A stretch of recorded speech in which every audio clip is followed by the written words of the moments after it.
When you look at the Ma Long serve, then you see that he serves almost always the same. It would seem that rivals should get used to it for a long time. But Ma Long constantly has an advantage on his serve. What is the secret of his serve? Let's discover. For this video, I looked very closely through the Ma Long serve in 4 matches: World Cup semifinals and finals 2015 and World Cup semifinals and finals 2017. What I saw first, that is his basic serve. Pendulum Ma Long alternates the combination of side bottom and side top spin, and also does fast serve, but you could notice this without me. But this is what I examined under the microscope view. Ma Long has very precisely verified the length of the serve in those 4 matches, which I analyzed. Ma Long himself periodically found opportunity to start an attack after rivals serve. That is, the opponent tried to serve short, but the ball flew a little over the back edge, and the great champion was starting the attack. But with the serve of Ma Long in these matches, rivals never started the attack.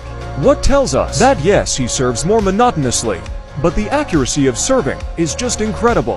And the fact that the serve is perfectly measured in length isn't the only proof of this. If we look in slow replay on some serves, then we will see that they seem to still fly out over the edge. But at the same time, rivals do not start the attack. Why? This is because his serve flies very fast. So to accurately evaluate that it is flying out is impossible for even best players. Hence periodically some cancelled top spins, and then pushes under attack and guessed length when the opponent wants to play short, but bumps into the ball. And the fact that the serve of Ma Long flies quickly can also be seen in another way.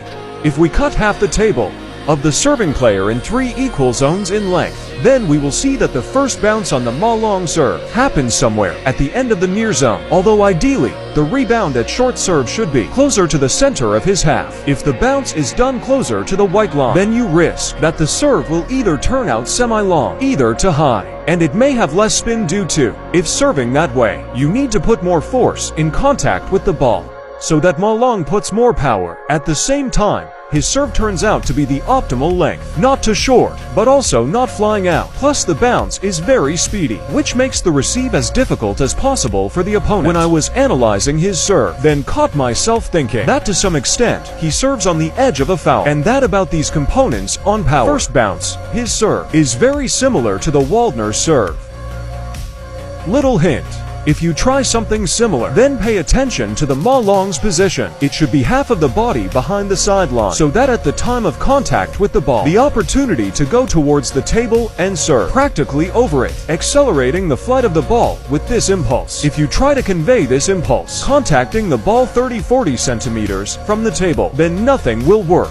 You can try it yourself. So Ma Long serves more monotonously than his competitors, and the fact that he has the highest quality of his serve would not bring such a substantial tangible advantage? If not, how he acts after serving